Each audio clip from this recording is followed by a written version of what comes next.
Il y a trop d'hommes et pas assez de femmes.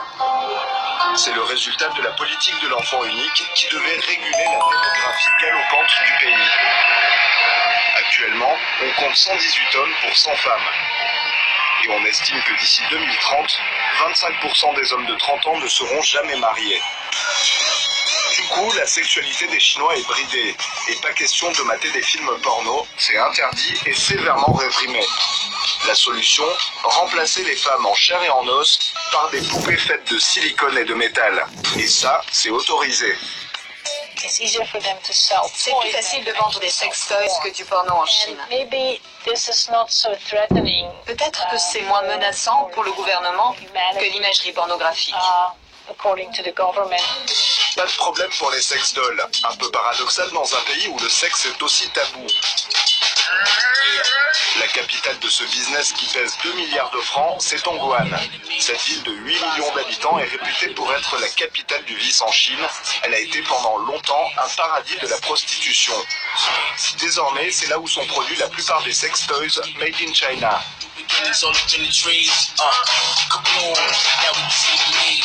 Nous rencontrons Liu Ying, la boss de l'usine G-Idol qu'elle a créée en 2014. Ces poupées sont haut de gamme avec des prix allant de 2 à 3 000 francs. Il en sort 1 millier par mois de son atelier, un endroit un peu étrange où les ouvriers assemblent, customisent des poupées à la demande des clients. L'objectif, c'est d'être le plus réaliste possible. C'est la dernière étape du processus.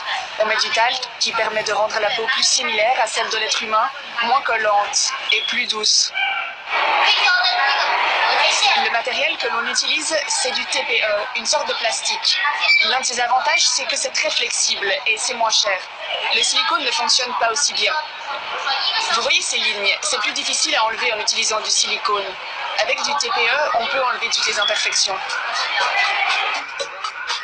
Depuis 2016, cette usine propose même une poupée dont la peau chauffe à 36 degrés pour ressembler à celle du corps humain.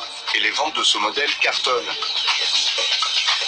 Le futur de ce business, toute l'industrie s'y engouffre, c'est bien sûr la robotisation de ces poupées. Non, tu essayes toujours d'éviter d'aller travailler. D'ici 5 ans, toutes les poupées sexuelles seront des robots.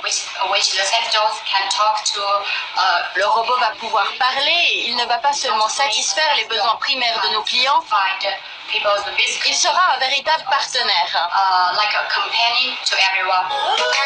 Direction Hong Kong. Là-bas, nous rencontrons Ricky Ma. À la base, il est graphiste, mais il a décidé de créer son propre robot en autodidacte, en mode do-it-yourself. C'est un secret personnel d'avoir un robot sexuel. Vous ne voulez pas que toute la planète le sache. Et vous ne voulez pas non plus dépenser une fortune. Du coup, c'est mieux de le construire soi-même, chez soi. Après son premier essai, sa réplique en latex de l'actrice Scarlett Johansson lui a coûté 50 000 $ de développement. Ça, c'est mon tout premier essai. J'ai essayé de trouver tous les produits chimiques à Hong Kong. C'était très difficile à faire, parce qu'aucun plastique n'est vraiment adapté à une tête robotique de ce genre.